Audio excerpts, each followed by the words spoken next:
I don't think those are his fans. I had problems for having on my show.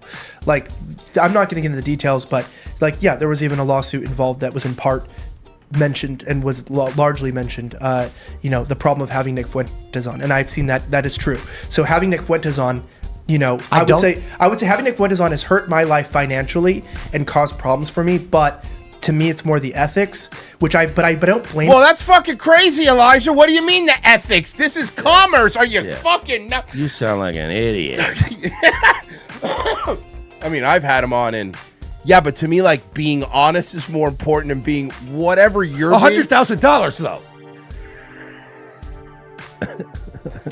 Look, bro, you could have Nick Fuentes on. Don't worry. Matt Gaetz and every one of these fucking people still going to own your stupid show because it's about numbers, dude. It's not about anything else. That's what all this is always about, okay? And then what happens if we have like a spread in the break room and we got like bagels out and then Jake Shields goes crazy and kills a guy? Now I'm on the hook for this. I'm liable? Yeah, no thank you. Because Jake Shields saw a bagel and choked him in. I'm not going to have a UFC murder because of a Jewish bagel. Not on my watch. I'm not doing that. I refuse. Tim is fucking insane. Do you understand I'm friends with Roger Stone? And how do you think he feels? You think he's going to pay for my security? No, he can't even afford to get his pants hemmed. Mm-mm. Have you seen his hair plugs? Oh, he didn't go to Turkey. No, he definitely didn't. Anyone because I have lost a lot of money. He got his hair plugs from Laura Loomer's nose guy. Oh, no.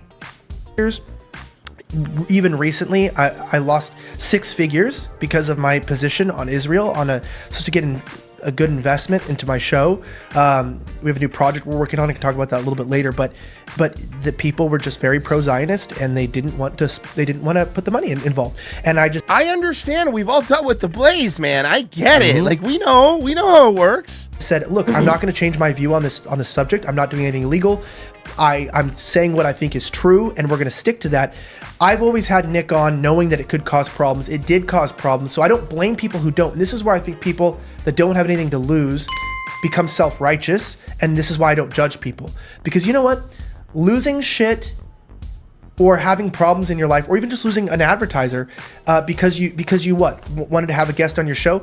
Most shows, their goal is not free speech. Their goal is not to talk to controversial figures. Their goal is to make money and to make entertainment. And if that entertainment gets in the way of making money, then they don't want to have them on. So I don't blame people. Yeah, or what happens when you lose an advertiser, right? And then they completely lie about why they're not advertising you. Yeah, what do you do then? And they tell you didn't have any conversions, even though you know you did, and even though they got the promo code wrong.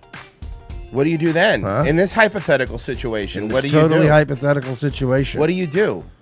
Where you get an email from a company saying, "Hey, guess what? We're on for more live reads," and then you get a text message 2 minutes before the show starts, and they're like, "Ooh, hey, don't do that."